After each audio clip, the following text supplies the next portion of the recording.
What is going on, Wolfpack Nation? Welcome to the Tuffy Talk Live Show. We apologize for the technical difficulties as we were dealing with, again, getting our special guest in here ready to go. But I think we got him in here ready to go. And I know that we put it out a tweet a little bit earlier about a giveaway, our biggest season giveaway yet. And we're going to be talking about that here today, y'all. As this will be for the UNC game. So we're very excited to talk about that. But again, we already have a whole conversation taking place here in the chat, which is awesome. But so it's good to know that so many people already know how this thing works. But you know, if you're not figuring out what's going on, again, any comments, questions, thoughts, concerns you have, make sure to put in the chat and we will get to them here as soon as we can. But with that being said, we're going to bring in our special guest here as well. Anthony, appreciate you, man. Do you hear me right now? And make sure you're muted too. Make sure to unmute yourself. All right. I hear you. There we go. Yeah. All right. Perfect. So hey, Anthony, do me a favor. And when you're not talking, can you mute yourself? Absolutely. Because you're mute yourself. There we go. Cool. Because for some reason, Anthony, you're echoing, so we're literally hearing me through your audio, man. But it's all good. So anyway, y'all. So if you've been a long time follower of Tuffy Talk, you know that for I think now 2 years, and this is our third year doing this. But we have always done third year doing this. But we have done every single year. We've picked one football game as the Tuffy Talk annual ticket giveaway in honor of Derek Antoine Bougie High to raise money for the Jimmy V Foundation, y'all. So in this case, we're actually doing about the same giveaways we did last year. We're giving away 2 lower level tickets, a parking pass, an opportunity to come to the pregame tailgate, enjoy some food and drink with the Tuffy Talk crew, and also to an invitation to join us here on our Tuffy Talk live show at a future date to talk NC State athletics, y'all. And so you may ask, well, who is Derek Antoine Bougie High? And so just a little bit of background, at least from the Tuffy Talk side, to kind of explain situation. So back in 2021, before the Clemson game, where we beat them in overtime, just like normal, we gave away 2 tickets. And Anthony here actually won the tickets. And so end up giving him the tickets. And Anthony, why don't you come off mute and kind of tell the rest of the story from your side, my man. Yeah, man. We were very excited. I won the tickets. And we went to the game. Me and my son actually. And I didn't even realize that my brother was even coming to the game that night. But once we got into the stadium, he called me. He said, "Hey, me and my kids and my wife were coming through now. We found each other. We put our eyes on each other. What section he was sitting in, close to mine, and we enjoyed the night, man. It was an incredible ball game, and it was an amazing night." Mm-hmm. And don't forget to mute yourself again. Yeah, appreciate you. Yeah, and kind of the biggest piece of news that came out of it is that obviously he was able to enjoy that game with his brother, and then it was the day after, Anthony, that you got the unfortunate news. Am I correct with that? And fill us in on the rest of it. Yeah, it was the next day. Yeah, and what happened? So like finish the story if you don't mind for me, please. Okay. So that Sunday, me and my family went up and got up that morning, went to church. My brother had to work that next Sunday morning. He went to work, City of Raleigh, and after service, we were gonna link back up at my mom's and enjoy dinner together. But unfortunately, my brother took himself to the hospital. He's having chest pains, and once he got to Wake Med, he pulled in the driveway. He never made it out of the car. They worked on him right there in the car, but unfortunately, he lost his life that day. By a heart attack, correct? Yeah, heart attack. Appreciate you, Anthony. Yeah, and just to kind of give a little bit of background too, Derek Bougie High was actually NC State alum, former NC State track star from 2002, 2003, holds multiple records in the 60-meter, 400-meter, and 4x400 as well. So ever since that moment, we wanted to do something special to raise money for the Jimmy V Foundation in honor of Bougie. And so once again, 2 tickets to NC State versus UNC football game, a parking pass, an invitation to join the pregame tailgate festivities with the Tuffy Talk crew, and an invitation to join the Tuffy Talk live show. And to enter, all you have to do is go to the link, which I will leave here in the chat. Basically, all you have to do is donate at least $10 to the link. And for every $10 you donate, you receive 1 entry. So meaning if you donate $100, you get 10 entries. So therefore increasing your likelihood of winning the prize. But at the end of the day, even if you don't win, again, the money goes to a great cause. So once again, y'all, if you want to enter to win for this amazing, prize in honor of Derek Antoine Bougie High, and raise money for the Jimmy V Foundation, make sure to go to link in the YouTube description, or we'll put it here in the chat as well. And again, donate at least $10. Again, right now we're sitting at over $1,200 that we've raised for the Jimmy V Foundation. I'm setting a very high goal. I want to hit a goal of $3,000. I think it's very attainable, especially with this prize. And I mean, tickets right now are going for a few $100s a piece right now, especially lower level. So I think it's well worth it. Again, you can win this amazing prize for only $10. But again, for every $10 that you donate, you increase your likelihood of winning the tickets, man. But hey, real quick. Go ahead, Greg. And everyone, please retweet it out. I know everyone wants to win for themselves, but this is a bigger cause. So please make sure you tweet out the link that we share. Absolutely. Yeah. No. Great point. So anyway, y'all. So I'm putting that here in the chat right now. So make sure again, and if you're listening to this again, just go to our YouTube, go to any of our social media. The link will be out there. So make sure again to go to that link and donate at least $10. But for every $10 you donate, you receive an additional entry to win the tickets. And we will pick the winner here on the Tuffy Talk live show next Monday, y'all. So we'll have everything all lined up in a wheel. We'll spin the wheel, and we'll see who's going to win the tickets, y'all, and win this amazing prize, y'all. But it's always an honor to have Anthony on here, and again, Anthony, have this connection with you guys. It's been awesome, and we appreciate all that you're doing, partnering with us to raise money for a great cause for the Jimmy V Foundation, man. We really appreciate your time. Thank you so much, and blessings to you and the crew, man. We my family, we're really grateful, and we appreciate everything that's being done in my brother's name, man. Yes, sir. Absolutely. Yeah, no. Oh, my fault. I actually unmuted Anthony. My fault. But yeah, no. Thank you, Anthony. Appreciate your time, man. Hey, you have a great rest of your day, and we'll talk to you soon. All right. Thanks, Anthony. Go Pack. Go Pack. All righty, y'all. Appreciate y'all again. So again, we have our giveaway. So make sure again go to link, donate at least $10, and again we'll announce the winner here next Monday, y'all. But with that being said, let's get into it, y'all. We have a crap ton of comments, and we have a crap ton to talk about, y'all. Between all the winning we've done this weekend, can't keep track, right? Between men's basketball, taking care of Abilene Christian, everybody was like, "Hey, man, it's states on upset alert." Go ahead, Greg. Can I interrupt real quick? Go for it. I just want to let it red with all the winning. Yeah. Let's go.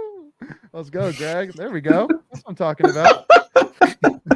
Hey, I mean, he lit it red. I'll take it. That was seems off about the background there. Hey, Hey, Lane, I would just like to light it up myself. light it red. Light it I red. love it. All right, sweetness. All right, now that we've really lit this place up with all the winning, you know, let's kind of start off first and foremost talking about basketball here, taking care of business against Abilene Christian. Again, I mean, NC State was going into this game only a 7.5-point favorite. Abilene Christian just, I think, on Monday beat Oklahoma State at Oklahoma State, and then, I mean, we really controlled that game from beginning to end. Making any thoughts inside about the game? I would say for me, when I look at how State plays right now, at least in the first two games, I will say, I mentioned the first game. It's just evident to me how this team has a lot of depth that they didn't have last year.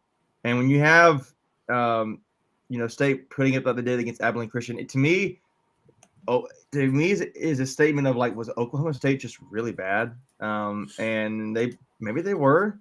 They are. I mean, they're the fighting Isaiah Mirandas now. So, anybody remembers Isaiah Miranda? Jaden Taylor looked pretty good. He had 22 and 2, and he actually had a couple twos there with the 2 rebounds, assists, and steals. But for me, you have 4 guys in double-digit scoring. And it wasn't the same guys last time. Like, we had O'Connell being the guy last time, and Diarra being another big piece against the first opponent.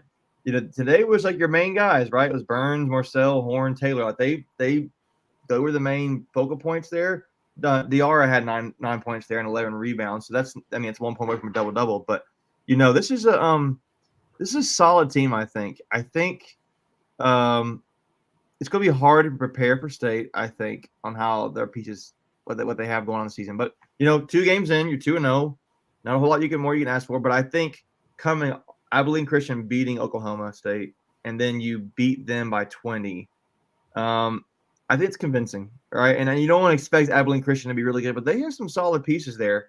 I think it was number 0, and I think number 23. I can't remember the guy's name, but I think it was 23. Arion Simmons. I'm looking that real quick. It was 23. They had some nice pieces in that team, and State was able to convincingly beat them. And I think you can see some defensive pressure because State likes to force the turnovers there. But I thought the offense really played well. I mean, it's not a whole lot more than that. State made almost half their shots this game. That was pretty good offense. So I think the one area that I've seen they can improve through the first 2 games is 3-point shooting, because that's a struggle right now, it looks like. But beyond that, they're playing pretty solid. I mean, they're not playing the toughest opponents, but they're playing solid. Well, and especially, I mean, like, my guy, Casey Morcell, like, he's a guy that I've specifically been watching, and, to only be hitting 25% of his 3-pointers right now when he was a 41% 3-point shooter last year, I'm definitely expecting him to, all right, let's bring it up, bro. Let's get some shots drained from the outside. But, Greg, any additional thoughts there on NC State so far? Yeah, I just listened to the game on my way out to Winston-Salem for football. DR, like you said, Macon was almost another double-double, and so that was nice to see. The one thing I think we'll start seeing a little bit better once we get MJ Rice back is some better bench scoring. Right now, we only we're able to get about 9 points off of the bench in this game. So, if MJ Rice goes to the starting, someone will come back to the bench and maybe help in that regard. But I thought everyone, like you said, Megan, did their thing. Still pessimistically optimistic. I love it. Yeah. And also got to give a shout out to Amanda Woolard for being our first donation for the V Foundation. So appreciate that, Amanda, and OMG as well. So appreciate all of the donations so far. Michael, one thing which I did want to ask, as well, though, is I think that one of the immediate concerns, or not necessarily concerns, but just one of the things that's definitely going to have to that's not going to be able to stay long term is the amount of guys that we're going through. Like I would more likely assume that we're not going to have 12, 13 guys play every single game. Like we're going to have to more than likely bring down to our key core. If I had to guess, would you agree with that? Yeah, and I think you've seen that much just because these are not the greatest opponents we're playing, so we've been in control of these games. So they're getting you're getting Ernest Ross and Breon Pass in there at the end of the game, when last year they were kind of almost major contributors coming off the bench, and now they're the last two off the bench, Right. Which is good.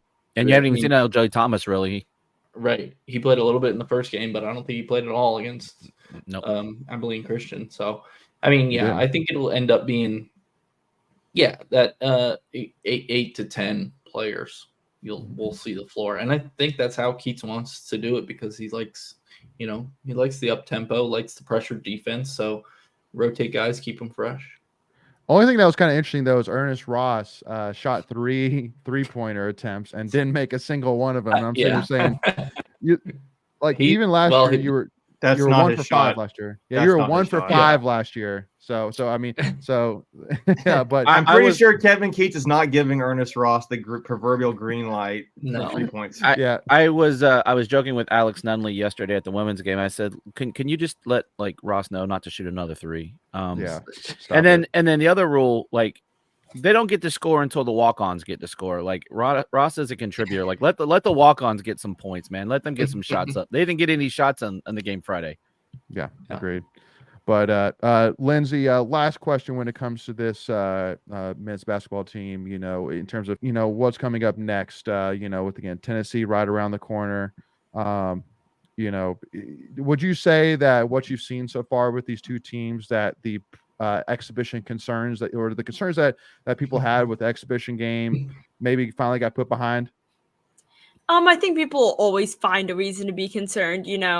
All of us kind of talked about individual concerns, whether it be 3-point shooting, how many guys are going out there, whatever. People will find a way to say we suck and complain. But for the most part, I think people were really panicked following the exhibition game. And I think these last 2 games have kind of eased some of those concerns. Again, we could say, we beat Alba and Christian because, Oklahoma State sucks. But we looked good out there, right? We, like you said, hit almost 50% shooting. We saw some really good plays from DJ Burns. People talked about how it looked like he hadn't lost weight like he was supposed to, but he looked really quick on his feet and had some good shots in the game. So I think, people always find a reason to be concerned, to complain, but I think a lot of the initial fears coming into this season have been dismissed following these first 2 games. Great. All righty, y'all. So with that being said, let's jump on over as we have a couple of mailbag questions. And I know we obviously want to talk a lot about football and women's basketball. We have a ton of tweets to get to kind of cover those 2 main things. So let's go ahead and knock out some Tuffy's mailbag questions, y'all. Here we go. All righty. First one here is, what goes best with gravy and why is it hokey? And next question. Hey, it's a question and an answer. Well, my only question I have with this is, was that actually what was on this sign with Miss Wolf? Okay. Yeah, I think so. That's a real photo. Yeah. Wow. To answer the question, what goes best with gravy? Nothing. I hate gravy. If it's cooked right, it doesn't need gravy. What, Greg? Something's wrong with you, man. Something's wrong with you. No gravy. No gravy. Gravy. Yes. Yeah. Good gravy, Greg. Good gravy. Good gravy, Greg. Gravy. No, doesn't need gravy. A lot of alliteration there. Yeah. But yeah, let us know in the comments, y'all. Are y'all a gravy fan? And what goes best with gravy and why is it hokey, y'all? Give us your thoughts in the chat and we'll get to them here. But gravy. And don't worry, Mark. Stuffing. Gravy goes on other things. Mashed potatoes. Nope. Just give me some butter. butter. What goes Greg, best you're with getting it? judged in the chat. Arguably, turkey is the best thing with gravy. So, in this case, it does work out that way. So we should all come to the Blacksburg BT game with a pot of gravy. Just that'd be super weird. But Yeah. I don't know where I'm going with this conversation now. All right. So they used to be called the Gobblers. That's why it evolved to a turkey. Wait, seriously? Turkey mascot. They literally used to be called the Gobblers. Yeah, they were once called the Gobblers. Yeah. That's Learn awful. Learn some new day. Mhm. In game says turkey. Yeah, see exactly with in game. Biscuits. Turkey doesn't need gravy if it's seasoned cooked right. See, there we go. Agrees. Jimmy says biscuits. Yeah, that's a good answer. Andy says gravy on everything. And Hunter says, Greg, you're wild. No gravy. Don't need it. Yeah. And then OMG Weather says, I can't do white gravy. I lied. I do like biscuits and gravy, but that's a different gravy. That's a sausage That's gravy. It's different, not. yeah. Oh, hypocrite yeah. Now. He's a hypocrite. Oh, Yeah, call him the that's redhead. right. Yeah, Mute him. hypocrite. No, Yeah. I do like sausage biscuits and gravy. So Yeah. Yeah. All righty, y'all. And then this was kind of a fun request here, but Tuffy's mailbag. So for some reason it said, "What did you do?" But and I know it says it's supposed to say Leighton, but anyway, wanted to bring this up real quick. Is man, there was like this tweet for those who are listening. Basically put out a tweet right after the Duke UNC games saying, "Attention all recruits, while UNC is storming the field after beating a team they were double-digit favorites over, we are beating Clemson as 10-point underdogs, Miami as 6-point underdogs, and Wake Forest in the pick'em game, and then blink an eye. #winning culture." And man, did this it's so funny. Like literally went to bed and there was, a good amount of NC State, impressions, likes, retweets, a couple comments here and there, but not too much. And man, when I woke up the next morning, It's was always overnight. blowing up. With What all these what's the trolls. count at right now, Leighton? Was it just comments? Was it retweets? Was it I mean, quoted? Was it it's quoted? at like 960 likes. It has like 215 comments.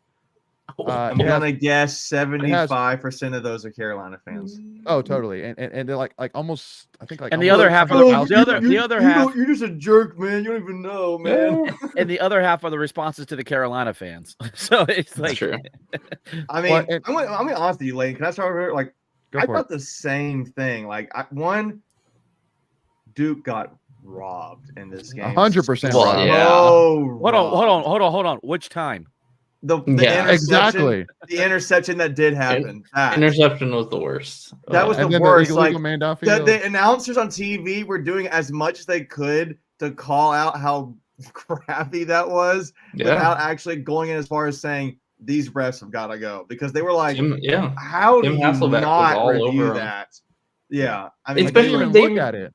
They reviewed the Tez Walker catch the play before when he wasn't even really close to being out of bounds. And they just I don't review think that was I a don't- clear, like, blatant, like, I we don't know. just preserve UNC and the I don't know. ACC and whatever. But when I saw them storm the field, or I saw the little clips of it later, I was like, really? Like, really? this I is, don't you're have storming the field for this? You Yeah, you I already don't have had as the much problem victory with that. bell or whatever. You really care about that? So it's like, Well, here's my Duke's thing. not All right. good. Duke's not good. Like, why are we All storming right. the field?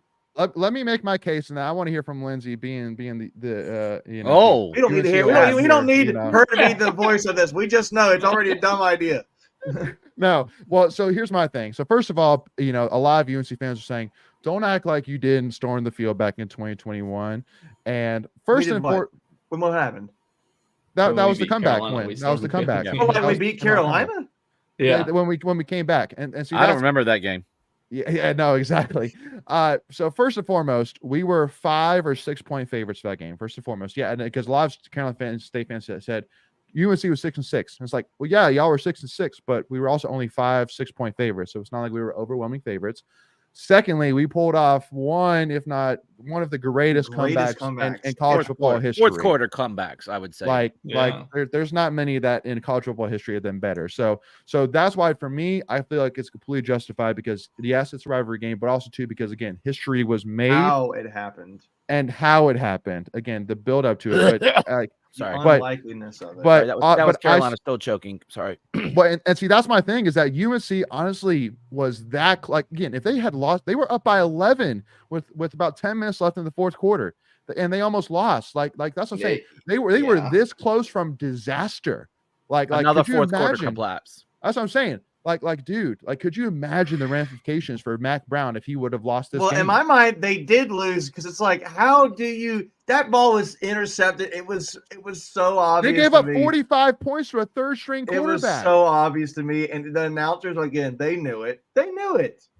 Yeah. So again, this isn't Rams talk. I get it, but obviously when I had over 200 comments saying are you the fun police? I'm like, no. Listen, in my opinion, this is my opinion. It's just Greg. telling. It's just telling. I would have told students, rush the bell tower. It's right outside the stadium. Rush the bell tower and let's go party over there at the bell tower. But for me, rushing the field is, in my opinion, kind of like a sacred thing, unless it's Clemson. Unless you're Clemson, and then Clemson every time, you and just they're crap like, all, "This is you the just crap greatest all over thing I've rushing ever the seen." field. Yeah, right. Yeah. But again, in my opinion, rushing the field should be like the biggest of accomplishments. And I'm sitting here saying, literally the last 34 years, so since 1990, Duke has won 6 times. Out of the last 34 times they played, Duke has won 6 times. And you're rushing the field, and you've won the last 5 in a row. And you're rushing the field as if it was some historic accomplishment, which was the furthest thing from that. So that's my 2 cents. I would have said rush the bell tower. And we did against Sam Howell, who was like arguably their best quarterback ever, if behind Drake May, right? So it was like, for sure. I mean, I don't know this guy who I can't remember the guy's quarterback's name for Duke. What was his name? I don't even know his name. Yeah, he's like the third string. He's like a Olsen or something like that. I mean, and he balled out again, 45 points, but. Lindsay, give me your thoughts here. Okay. UNC definitely blew it. I was watching the game early on and I was like, oh, this isn't even interesting. Like, Duke sucks. Again, who is this quarterback? Like, what's his name? I was like, he's playing like he's in high school, which no hate. Like, he's a freshman. He's their third string, whatever. But I was like, this is boring. Like, I'm not watching this. UNC did blow it. The calls were questionable. But I will say, anytime a game goes in overtime, much less double overtime, I think the emotions kind of continue to build up. Like, it's exciting. Even though you're that double-digit favorite, it's like when something goes into overtime, it's so high stress compared to normal time. And this was senior night, and it was homecoming. And even though Duke was on the same time, yeah, it was senior night and homecoming. We usually do them together at Carolina. But even though Duke's not good, they were good earlier this season, good-ish. So even though they're on their third string quarterback, it is senior night, it is your rival, it is homecoming. So I'm not going to be the fun police. Like, you want to say, like, especially for seniors, people I went to school with, that this is the last time they'll go to a game in Keenan. I think it's exciting for them to see that double overtime. But yeah, I don't know. I'm not the fun police, whatever. Do what you want. I think UNC should have killed Duke. I think, Duke kind of got robbed, but it's a double overtime game. It's an exciting time for a lot of students. So, whatever. Greg, I'll let you kind of have the last thing to kind of wrap this up because I don't want to be the last one. One thing which I will say as I hand it over to you. Lindsay is wrong here, Greg. No, I'm kidding. No, she's fine. Wrong? Tell her why. No, I'm kidding. I'm totally kidding. Is that, I mean, again, like, I'm sitting here as a fan saying if that was me, I wouldn't necessarily be celebrating in terms of, oh my gosh, we did. I'd be celebrating like, thank God. Exactly. That's how I feel. Absolute disaster. Like, literally, you would have lost to Virginia, Georgia Tech, and Duke without a doubt the greatest quarterback UNC has ever had, and Tez Walker. And again, like you went from being in the college ball playoff talks to almost losing to a third string quarterback from Duke. Like and I think that's what I meant with like double overtime emotion is it's like when it goes on that long, you're like, oh my God, like thank God it's over. Like, I can't watch. It's like a train wreck. Like, you can't look away. So you're like, I mean, I really can't say anything because I've rushed Keenan's field after a double overtime win. So yes, you did. I can't really say anything. Totally about that. I'd say let's say that game last year was at NC State. Would we have stormed the field? No, I don't think so. I don't think we would have. I know it's kind of the same. But it's different because we had our fourth string quarterback. I think you would have rushed the field. I'm not gonna fourth string quarterback, last game of the season, but rival. It's not. I guess I'm saying it's not. I guess it's not an apples to oranges comparison because it's like We had a fourth string quarterback and beat Carolina. And we pulled they it off. had That's what I'm their saying. best We quarterback were the ever and almost underdog, yeah. lost. And So- Yeah, I because- think y'all would have rushed, and I think it would be rightfully so. Well, because same thing. UNC was like a 10-point favorite, give or take, for Yeah. that game last Yeah. year. So about the same situation. So Yeah. and so that's kind of the other thing is that if the kicker, okay, let's say that UNC had beaten us last year, would UNC have rushed the field then? That's the other question, because it's kind of the same situation almost. It's More or basically less. the same I think situation, if more it or less. went into double overtime like that, yes. And is it embarrassing because it's a 4-string quarterback? Yes. Yeah. But I think they would have rushed. Carson said UNC beat their rival with their greatest QB of all time in overtime. They'll never be this good again. Don't bash the fans for starting the field. Let them have their moment in the sun. Yeah, Fair Drake enough. May's probably the best quarterback we've ever seen. I don't know if UNC will see something like this again. And again, Duke UNC is like the basketball rivalry, so fine. I'm not the fun police. It's embarrassing regardless. They blew it. But yeah, have your moment in the sun, storm the field, beat Duke. I had more issues with some troll tweeting Ovius and Giglio about, you guys mocked us last year for not being a football school, and then they put like all the fans on the field, and I'm like, bro, you literally filled the stadium. That's not a good example. Yeah, it was horrible. I'm like, Yeah. First off, there was still plenty of empty seats in that stadium as they, did some panning around. And then, so I got into it with him for a few minutes and then, brought up the UVA game, and he was like, it was fall break. I'm like, yeah, well, we sold out to a group of 5 team on fall break. You were playing in the South's oldest rivalry. Like, shut up. Like, No. so. Alrighty, y'all. I'm with Lindsay. Yeah. Let them have their time. Like, I don't have a problem with it. I don't care. Well, It's let's Carolina. let me just say this too. I listen. I am glad I was able to ruffle up some feathers a little bit. Oh yeah, you got to. So hey, I love it. Yeah. There's no such thing as bad publicity. So and the guy, yeah, and the guy you from can do it. 99.9. You got to keep stirring the pot. You got to keep the They pot can do warm. it. I'm gonna And say They this can do again. it. We'll I'll say just this again. keep make fun for it. I just hope we beat them again this year. Like, That's it. I mean, Oh, you got to knock on wood now. I said I hope. I didn't say we did. We will. Yeah, True. no, We got it. Hope Hope we do. Yeah. Trust me, you're never going to hear me say it's going to happen. So no. No, because you don't want to help. I'm, You don't want those receipts to come back and haunt you. No, 100%. Exactly. I hope we do. All right, y'all. So let's jump on over back to some NC State talk, y'all. Here we go.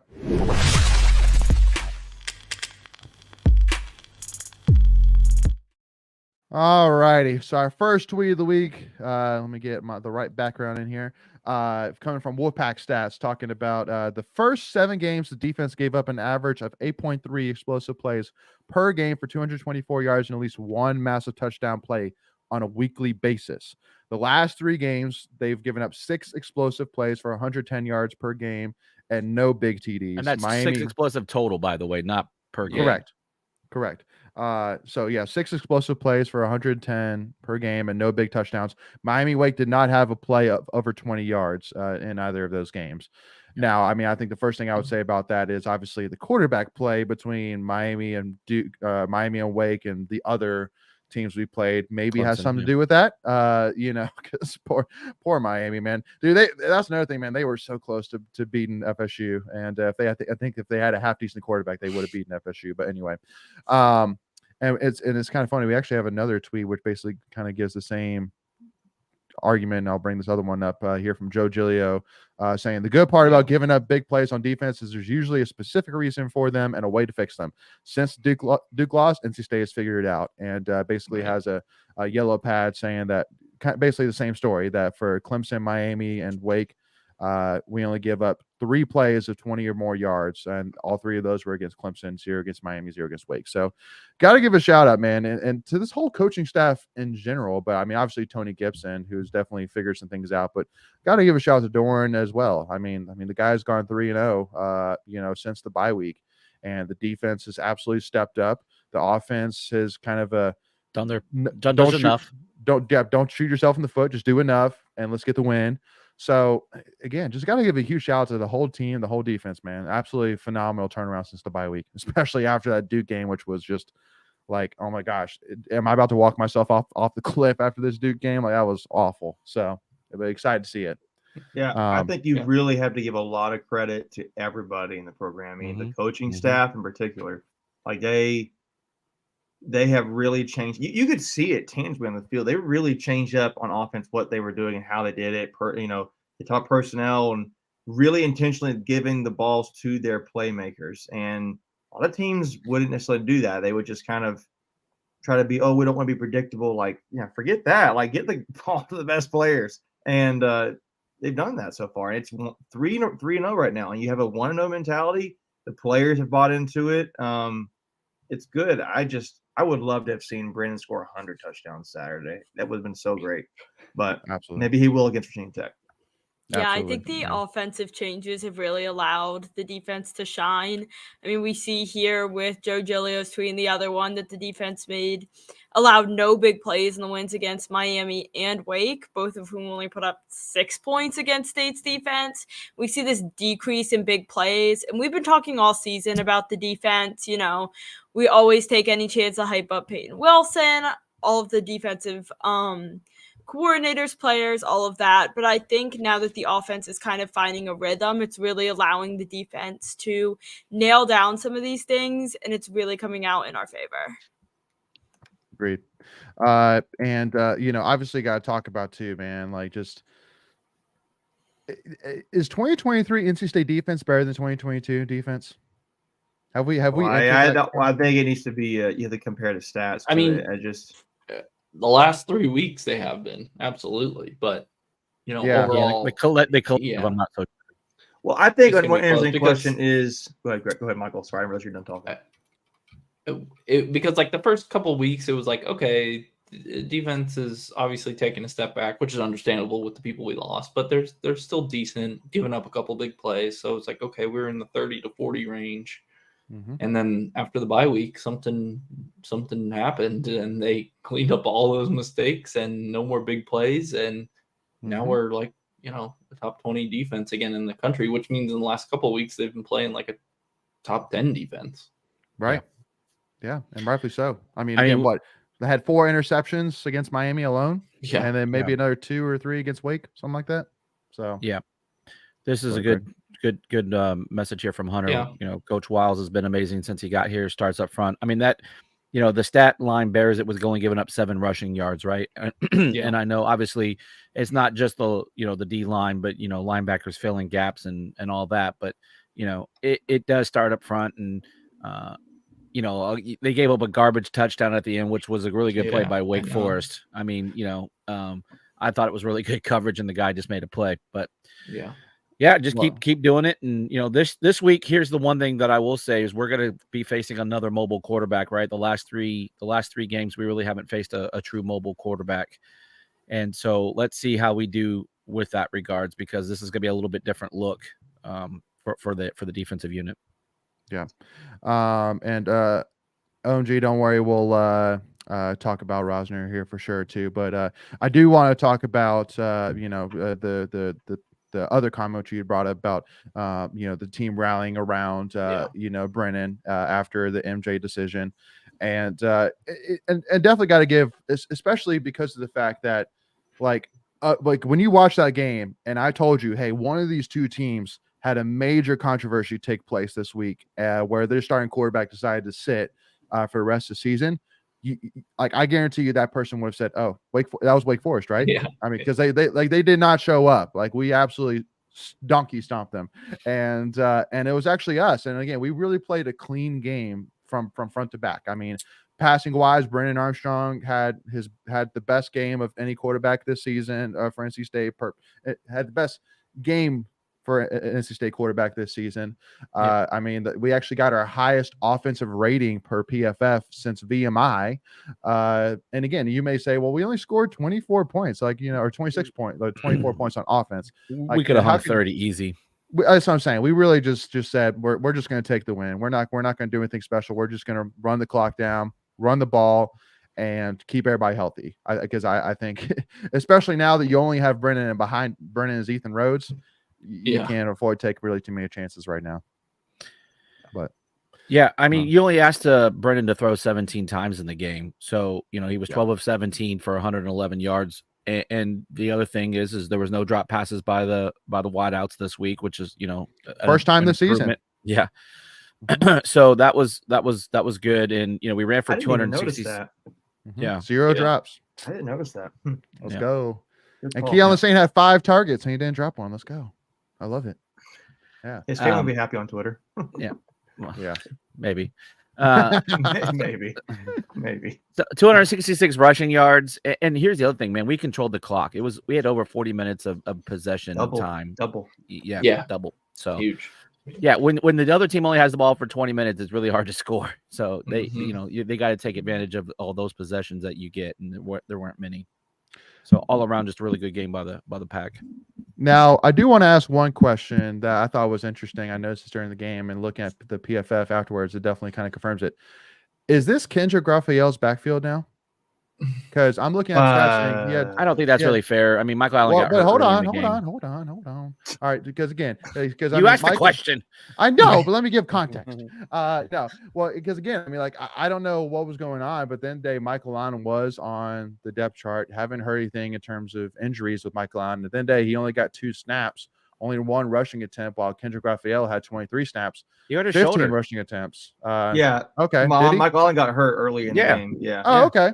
Well, again, now that's not to say that Raphael's efficiency and his yards per rush is very efficient. Usually for running backs, guys, you want to see 3.5 or so, 3.25 to 4, maybe 4.5. It's like a really good. If you're in the 4s, you're doing a really good job. Anything over 4, yeah. Yeah. So if you're below 3 or so, you're not very efficient. So he's playing pretty well. I mean, we've got a guy here. It kind of almost like I kind of view him a little bit in the Sean Brown mold. It's like, okay, you see the pieces there. It's kind of putting itself together, just giving it time.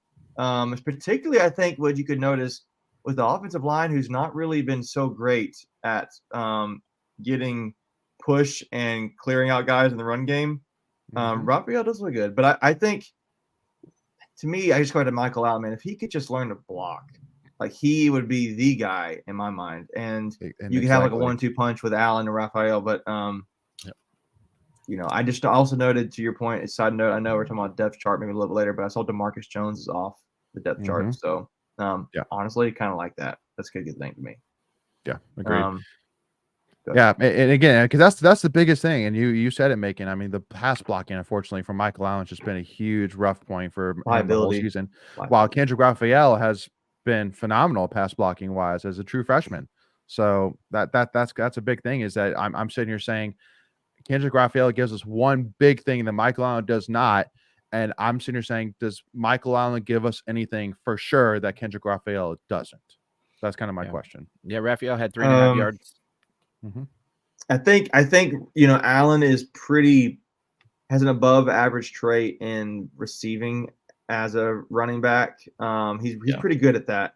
I don't know how many. I'd be curious if you could look that up, how the targets are in the passing game to Raphael, because I feel like he's just more of a runner right now. I'm not saying he can't receive. I'm just saying I don't know if he's been asked to do that yet. Yeah, but you also have to remember, we don't really throw the running backs right now. We haven't. Yeah, we were a little bit with Allen. Unless you count the push passes Concepcion, which, No, I don't. Really count those. I don't. I don't either. We were with Allen for a little bit, and I think State was finding him. Honestly, I think State was finding him as a liability in the blocking game, that they were maybe not doing that as much or they weren't throwing to him as much because he was such a liability. I don't know. It's a random thought, but I don't think he just wasn't in there on passing downs, right? To where you would throw to the running back. So if he can't block, if he's in there, he's got to get the ball, right? So it kind of blows up the conceal play. So making for your context, so Michael Allen this season's gotten 13 targets, 11 catches, has 66 yards receiving, so 6 yards a catch. Yeah, when he does he does well. Kendrick Raphael has 4 targets, 4 catches for 33 yards, so 8.3 yards per catch for Raphael. Okay. So he's had less opportunities, but he's been 100% receiving with more efficiency there. A little bit more. So what I would, for me, to counter your point, Layton, not counter, but just to respond to that is, I would like to see more opportunities for Allen. I mean, Raphael in that regard. I want to be kind of, progressively added in, but not just intentionally, like we're just going to make sure we get him, 10 catches today, but just, I wonder if it's right now. My whole mind is, if it ain't broke, don't fix it. So I don't want to screw it up, but maybe at some point they kind of keep thinking about that and getting more involved. I don't think it's going to be this year at this point, but maybe it's off season. And again, that's just not the way our offense is built right now. We're not. Right. We're if we're going to throw, we're going to throw down the field. I mean, we're not even using our tight ends at this point. We're not using our running backs. It's strictly, it's either a run up the gut or stretch, or a wide out pass. I mean, it's a very vanilla offense at this point, and it probably will stay that way. Yeah, but it's been successful doing that. Absolutely. Why would you deviate from it, right? Yeah. Agreed. And then Andy points out it's kind of funny with Kendrick Raphael's PFF grades for pass blocking, because like versus Clemson and Miami, he had like one of the worst pass blocking grades out there. But then against UConn, Notre Dame, and Wake Forest, he has over 70 pass blocking grade. So it's probably just limited snaps, right? If you mess up on one play and you're only in there for 3 snaps, that's gonna kill you. It's gonna tank. If you don't do it right the first time, they're not letting you screw it up again a second time. Yeah, agreed. But I gotta give a shout out to our QB1 Brandon Armstrong, man, received a 93.2 overall grade from PFF Pro Football Focus during Wake Forest, and again, got the job done, did on all fronts, over 200 yards of total offense, over 100 yards rushing. I mean, again, I truly do think he's playing hard, but he's playing smart. At least that's what I kind of felt watching him against Wake Forest. So, again, I think with Virginia Tech and UNC left on the regular season schedule, I think it's kind of the same thing. Like Brandon Armstrong doesn't need to go out there for Virginia Tech and UNC and be Superman to beat those teams. I think he just needs to just play his game, be efficient, get some points on the board, and let the defense do their thing. Yeah, to me, the team's got to ride the defense in this, in my opinion. They've got to do that every game because they're so good right now. Yeah. What you may say, well, I want to score 45 points. Why can't we score 45 points, Layton? And it's like, well, it's just don't need to. Well, we don't need to, and it's just not really in our cards this year, But we just go ahead, Michael. Yeah. I mean, even against Wake, you missed 2 field goals, so that puts you at 32, and then that last drive ended inside the 10, and Dorn wasn't trying to score, but you could have easily scored there, and that puts you right at 39, 40. So I mean, at this point, we're it bared out. We just talked about it a few minutes ago. We're going to be a ball control offense where we're going to try to let the clock run, especially if we get a lead. We're just going to let that thing bleed. I mean, we're going to limit possessions. Always been like that, right? Yeah. I mean, he's going to put all of his eggs in the defensive basket, and we go get a lead. He's going to all right, boys, go eat. And as he should. Get after it. As he should. They're playing lights out football Yeah. right now. I mean, so like when you're dominant like that, you got to play to your strength. Yep. Yeah. Why would you go throw the ball and shorten the game and give the other team opportunity? It doesn't make sense. And in that second half, once we were up, what was the halftime? 20? What were we at? 21-0? What was 21 at that point? 21-0. No. Yeah, 21-0. I think it was. 21-0.5. Yeah. And so the second half, it's just like, all right, go let the clock run, buddy. Like, and you don't they need were to do smart about not running it with Brennan, or at least when he was running it, he was sliding and getting down. So which I was like, Brennan, you know how to slide? Whoa. Yeah. But Lindsay, give me your thoughts here. Are you worried at all? Rest of the season, or are you feeling pretty confident heading into Virginia Tech and UNC? No, I'm feeling pretty confident. I feel like there was no need to put up, 45, 50 points just to prove we can. If it means somebody gets hurt or our offense screws something up and they get the ball back. We did what we needed to do to get the job done, and we killed Wake. And, it was not a close game like it was supposed to. So I don't think it matters if you only put up 20-something points versus 50-something points. I think we went there, we took care of business, and we know that our defense is kind of where it's at this season. And I think if we just kind of stick to what's been working, that should help us through the rest of the season.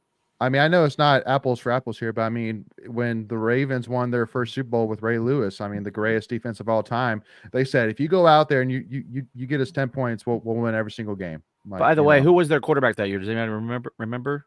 I know they brought in a guy halfway through the season, right? Well, that was Trent Dilfer. Trent Dilfer was their Okay. quarterback that year. Like, Yeah. I mean, he's not a world beater, right? Right. So to that point.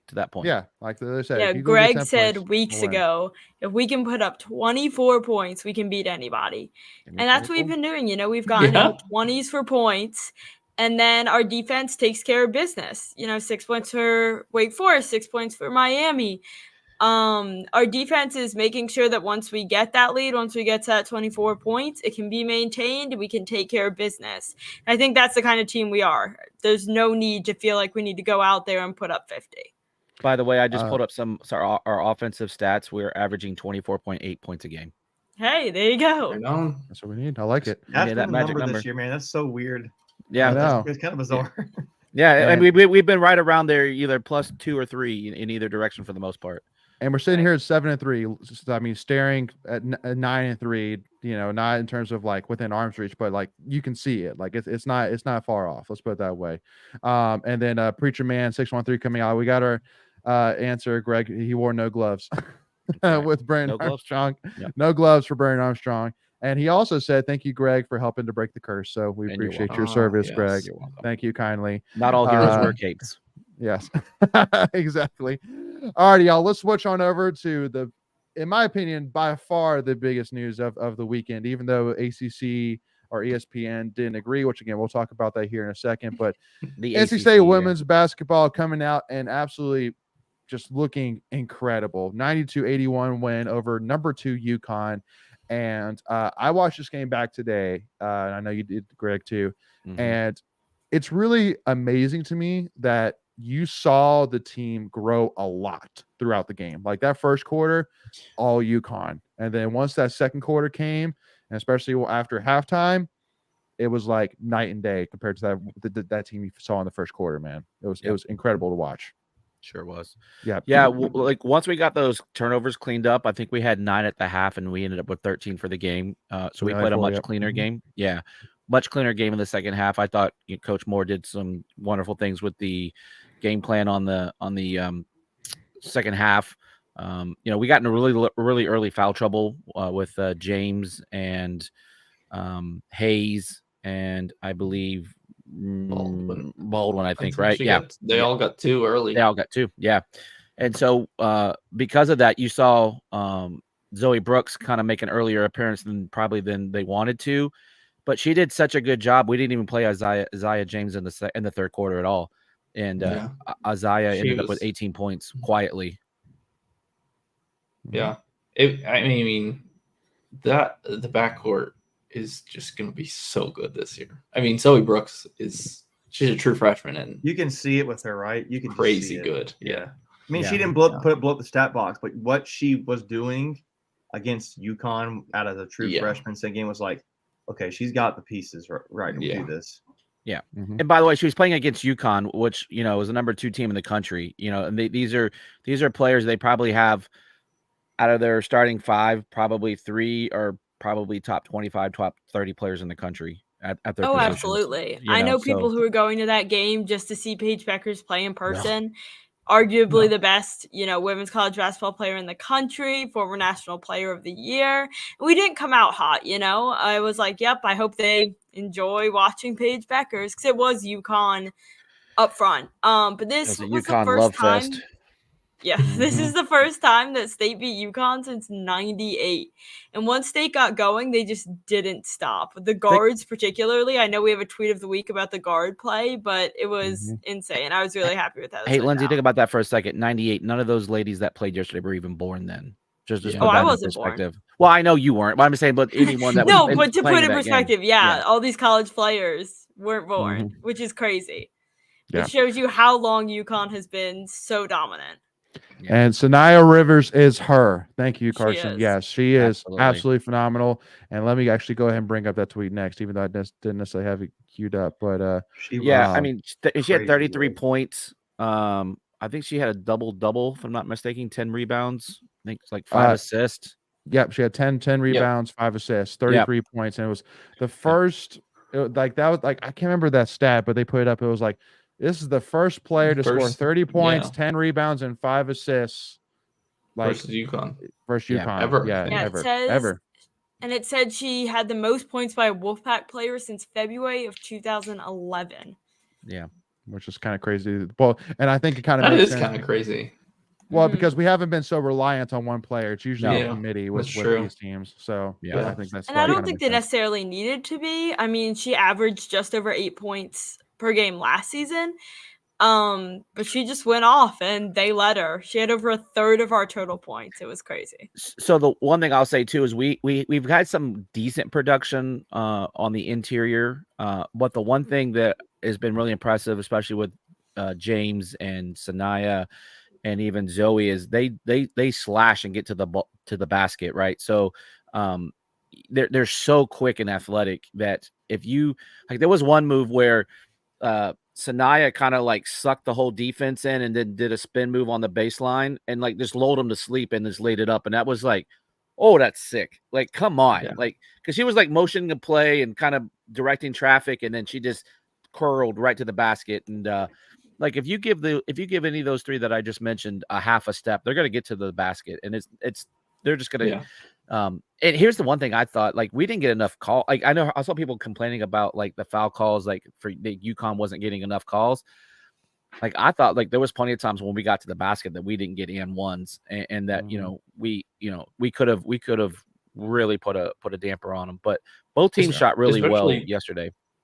That first quarter, I think it did seem to even out over the game, but first quarter, every call is going UConn's way. Yeah. There was some phantom calls there. Go ahead. When third quarter, we were in the bonus like the first 2 minutes or something crazy like that. So to that point, they started calling it better towards us and evening out the calls because I think they were like in the bonus like the first like 3 or 4 minutes of each quarter. It felt like in the first half, and then we finally got to the basket. And then I saw people from the UConn's perspective complaining about the free throw differential. Like they literally put us on the line 12 times in the last like minute and a half of the game. So that's going to be fouls. Yeah, exactly. So people just need to understand the game. So Infinite Hate coming here saying the foul calls against James were atrocious. Called her for 2 fouls for the UConn players tripping on their own feet. The first one was like okay. I mean, they probably got tangled up. Ticky-tacky, yeah. There was a little bit of body contact. The second one, I think it was Becker. She fell over. She just fell. Yeah, she just fell. Yeah. But pulling up this tweet, which you had kind of mentioned about, Lindsay. So it was a tweet by iTalk Hoops and saying NC State's guard play was spectacular day. Talking about, again, I'll kind of just jump on over. But again, Sanaya Rivers, I talked about 33 points, 10-5. Isaiah James, 18 points, 4 rebounds. By the way, she did that in 21 minutes. So think about that, the efficiency, 18 points in 21 minutes. I mean, that's real efficient. But I also got to give a shout out though to Madison Hayes, and because again, I think the biggest thing which I love about this team right now is it really seems like that every player is bought into a role right now. Like there's no doubt, like the issues we were having last year with chemistry and heart and pride. Yeah. You didn't see that all yesterday. You saw a team that was absolutely. fighing their butts off, and we were fighting for each other. Like that's a good point because we got. Go ahead, Lindsay. Go ahead. No, go for it. No, go. Yeah, I was going to say the same thing. They could have easily not had the heart, given up after the first quarter and said, you know what, it's number 2 UConn. We lost to UConn in the tournament. They had Paige Beckers. It is what it is. Very reasonable We really loss. saw this team rally around one another. And, nobody really was trying to play hero ball, even though we saw such an impressive performance from Sanaya. It wasn't like she was the only one contributing. Everyone played their role, and it was honestly one of the most exciting basketball games I've seen in a long time.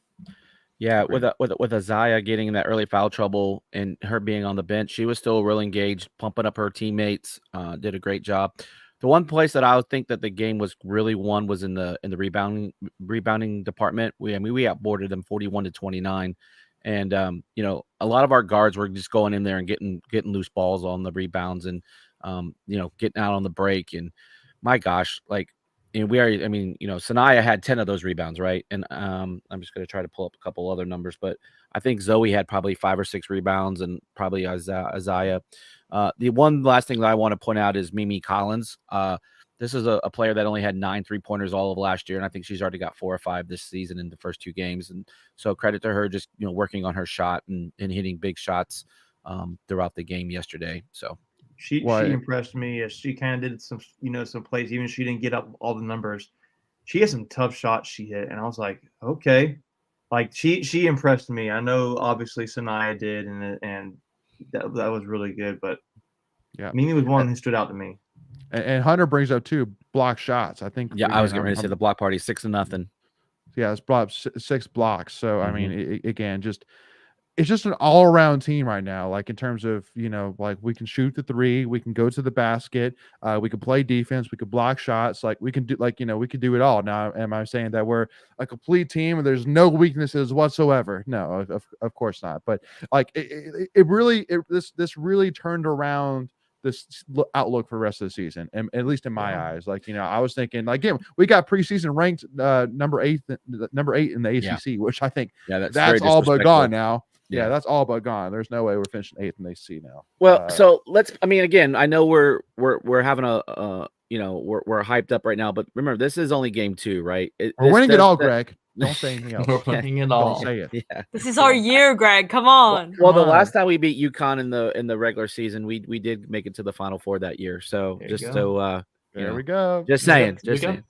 We got some more. I mean, we got plenty of tough games left. I mean, we'll we got Colorado coming up in 2 weeks, and that wasn't even supposed to be like they're a top 10 team now.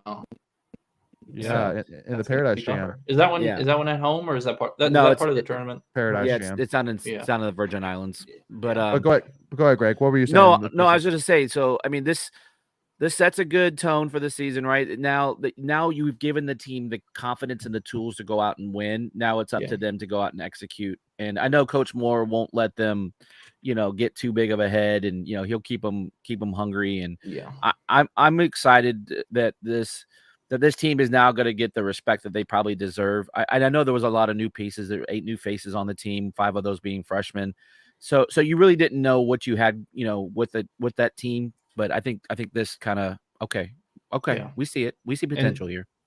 To that point, I think it's like it would have been easy to lose this game, a close game. Say, okay, well, it's UConn. We lost a close one, and take the moral victory, right? But but man, it like you said, it should be a huge confidence boost to the ceiling and how good this team. Well, I don't think anybody can see an opponent moving forward and think we can't beat them. I mean, maybe they already think that, but now it's like, we can do this. Like, we can do this. We can beat them.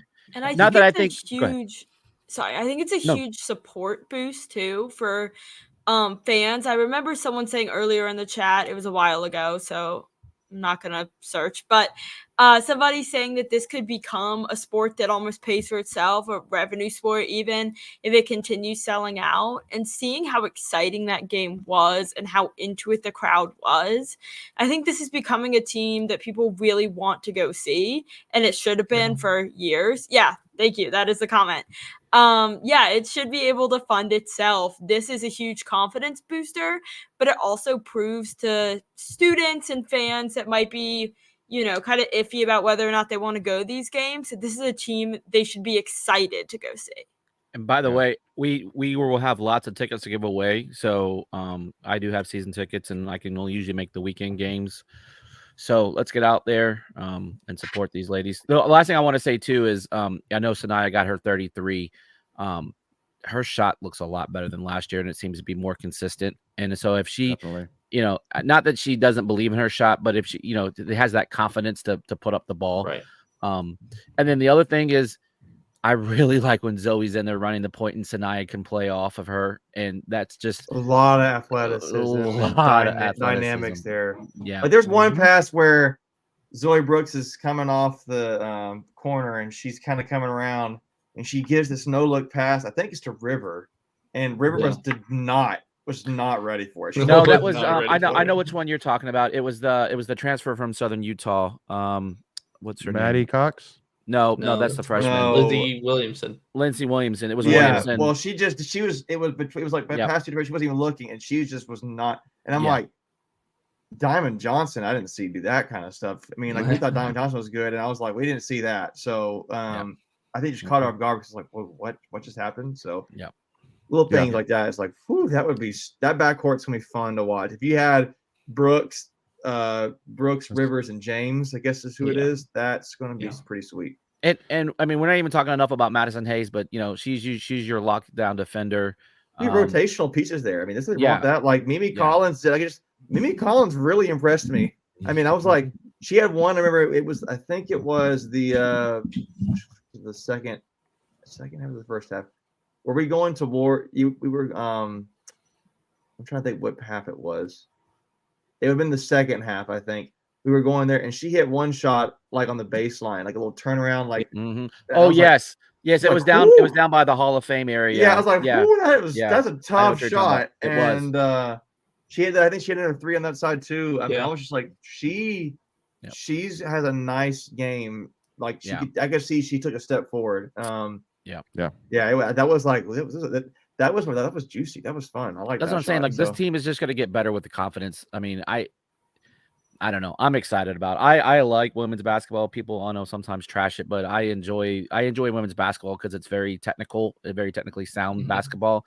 It may not be all the flash that you see in the men's game, but I mean, here's the other thing I'll say too, because I wanted to talk about this point.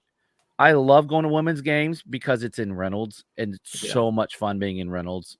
I mean, there's no comparison. As soon as I walked in yesterday, 15 minutes before tip off, it was already loud. The little red boomsticks were lit up and people starting the Wolfpack chant 10, 15 minutes before the game. I mean, like Wolfpack Nation had a great day yesterday. I mean, it was so much fun. To get ahead of the comments, no. Men's basketball, we cannot do season in Reynolds Coliseum. No. Getting ahead of the comments. It's not happening. Unless you want to pay $600 a ticket per game. So, but yeah, no, which is not happening. Yeah. So, but anyway, though, so, and another interesting point, too, was I really had said that, okay, we'll probably jump maybe top 20, maybe top 15. But for us, drop to 14 was impressive. But Colorado went from unranked to number 5 in the country. I'm sitting here saying, how does that happen? And we don't get. I thought they were number 20. I thought they were 20 to start the season. Yeah, I think they were 20. Oh, they were 20. Sorry. Okay. Yeah. No, it's all good. It's all good. Yeah. Still a crazy jump. No, that's a big. I mean, that's what we did. If you think about it, when we essentially jumped 15 spots or 10. I still feel like 16, I feel like they. I think we're like 27, 28 to begin with. Yeah. But again, it's I'm excited to see what we can do now because I'm looking at the rest of the schedule saying, all right, we can get by Colorado. You're not looking at a game that you're probably going to lose until January, or at least unless you slip. But I mean, you should win every game until January. Was that ACC?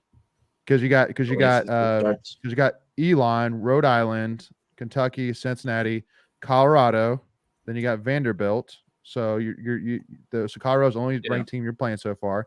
And then December you have Illinois State, Liberty, South Florida, Old Dominion, Virginia, which are none of them are ranked right now. So again, not saying that we can't slip, but I'm just saying. I mean, we lost to Virginia last year, and granted, this is a completely different team, but completely different team. Yeah. Well, and I think you have to kind of hang your cap a little bit. That Gino Auriemma said. I mean, this team is 10 times better than the team you faced last year. Like, man, I mean, that means something. I did anyone listen to his press conference after the game? Yes. It made me laugh. He's like, we got to. He was not happy. He was not. No, he was not happy. But he's been professional about it. But you can tell there was one point where he was like, we got our butts beat, and he wanted to kind of go in on how bad his team played. He just kind of pumped the brakes and was like, "Yeah, I'm not doing that." Paige Beckers looked rough. Like she did not want to be there. I mean, if you didn't tell me, if you told me there was a player on the team who was voted National Player of the Year, I would have not thought it was Paige Beckers. I would have picked Sanaya. If you just told me going into it, she outplayed Paige. She outplayed Paige. She outplayed her. Yeah. And it didn't look like what Sanaya was doing was like. So it didn't look like Sanaya was playing in a way that was just like she was just exhausted after the game. It was like no, she was ready to roll. It's like this is what I do, like kind of thing. This was like this is my game, and it was like that was impressive too. Because it was like it's just me. I'm on another level compared to you guys, kind of thing. Maybe with Paige, she's on a similar level, but it was just like I'm on another level. Agreed. So before we put out one more last tweet of the week, a couple comments here. Car's saying they should put the men's basketball games that are over winter break. They do in sometimes. Reynolds. Yeah, They do those like Yeah, they usually do it like the once or heritage twice games. a year. Yeah, the heritage games. The heritage Yeah. game, yeah.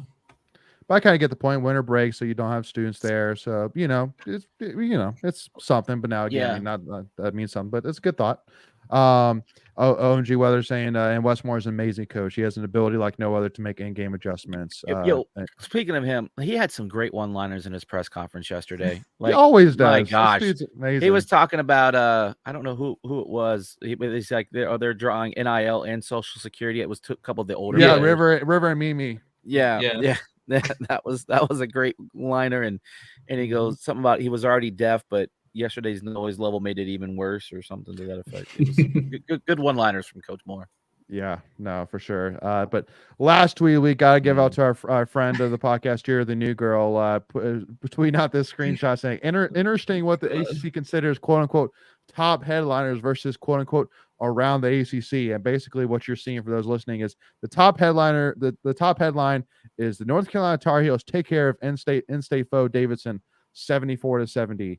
And then in the around the ACC, like third one down, you see I gotta look. The Wolfpack took it so to the Huskies, upsetting the number 2 team in the country. Oh, I literally clicked on it. I was so close. 92-81. So it was really buried, and you have UNC, who by the way was a 27.5 point favorite. UNC was a 27.5 point favorite, and they squeaked it by Davidson 74-70, and that was the top headline. But then we beat UConn at home 92-81, and that is around the ACC. Just by the way, I wanted to mention this. NC State beat UConn. Which if anybody cares. which was the best upset the ACC's had probably in a couple of years. Right? Oh, in a long time. Yeah, they don't care. They show their bias so much. They don't care. No, they don't care. They just. I mean, it literally takes 30 seconds to think about this and go, huh? Yeah, I want to talk to whoever is the web designer here. They don't care. Oh, totally. They don't care. I bet you I know where they got. I bet you I know where they went to school. They don't care. Yeah. And Leighton, I know you said last tweet of the week, but I don't think we can leave without talking about cross country. I know we had that one in here somewhere, but women's cross country won their 7th straight regional championship to go on to NCAAs, which are coming up this weekend in Charlottesville. Yeah. Caitlin, how do you say her last name? Is it Towie? Tui. Caitlin Tui. Okay. Know the name, Lindsay. I always read it, but I never know. I always go back and forth. She's the greatest. She's the GOAT. I know. Well, I think she's the greatest athlete NC's ever had. Period. Yeah. Athlete. Tui set a new track record at regionals in the women's 6K. It was like 19.5 minutes to win her 2nd straight individual regional title. So shout out to her. Mm-hmm. Did we say greatest athlete? What do we call her? Was it greatest athlete or was it greatest so that's player the thing, in NC State history? Maybe player. Athlete. That's the thing is that people like because when we say the greatest student athlete to ever come to NC State, most accomplished. That's people say no, the most accomplished. But I'm saying what Tui has done in the cross country world, in my opinion, is even greater than what David Thompson did in the men's basketball world during his time, which I know is a very high bar. But I'm saying Tui she's won how many national championships already? Cross country's never seen somebody like her. Cross country 3 or 4, right? Because I think she's 4. That's just. I mean, David Thompson won 2. I mean, he didn't. No, he didn't. Or he won 1. Excuse me. What I'm saying. Yeah, he would have won 2, but we got screwed. I'm sorry. It was 1. I'm sorry. I was thinking. Okay. Yeah. So she'll get to perform for yet another national championship in Charlottesville. I feel like I should get a pair of shoes and get her to sign it. That would be kind of cool. Oh, totally. Cool. I mean, again, y'all. She's so good. Yeah. Oh, she's phenomenal. I need to do that. Absolutely I like phenomenal. That. Well, we'll buy a pair of shoes together, and we'll each get one signed. Oh, I love it. Get one. Bet. Hey, the young kids say bet, right? Yeah. Good. Endgame says making get out the lighter. Tui's on fire. All she does is win, no matter what. Seriously. Yeah. But also you got to give a shout out, Preacher Man, as well, reminding me about NC State wrestling. Absolutely just kicking the crap out of number 25 Purdue. 37-3, and Camacho at 125 actually beat the guy who pulled off the greatest upset in wrestling history last year. So, and I'm not going to say details. I know maybe not a lot of people know about it, but again, I can't say enough that NC State wrestling tickets are stupid cheap.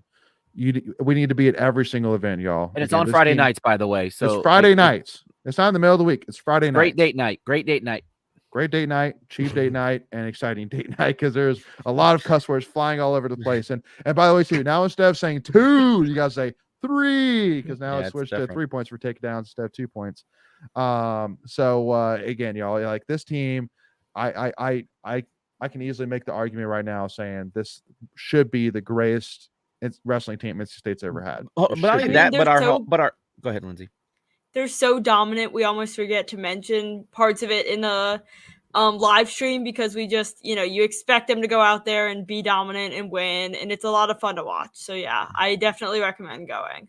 Yeah, so this is what I was actually going to touch upon. Oh, yeah, right there, Andy's. Actually, Infinite Hate had it as well. So honestly, you can make the argument that this year's home wrestling slate is probably the best that they've ever had. For sure. They got Tech, Oklahoma State, and Carolina, and I don't know the other 2. Cornell, good call. Yeah, Cornell. That's a big one. And then I don't know the other one, so I apologize. Is Andy from The Office going to be showing up to Cornell? I mean, I would love it. Big Red. Big Red. But yeah, so at least 4 of the 5 matches will be against ranked opponents. So yeah, great home slate. Virginia, thank you, Preacher Man. Virginia. Yep. Nice. So again, y'all, make sure to come and support these guys for sure. And again, gotta give a shout as well. I mean, swimming and diving's been great. Ice Pack pulled off a couple big wins over Texas A&M over the weekend.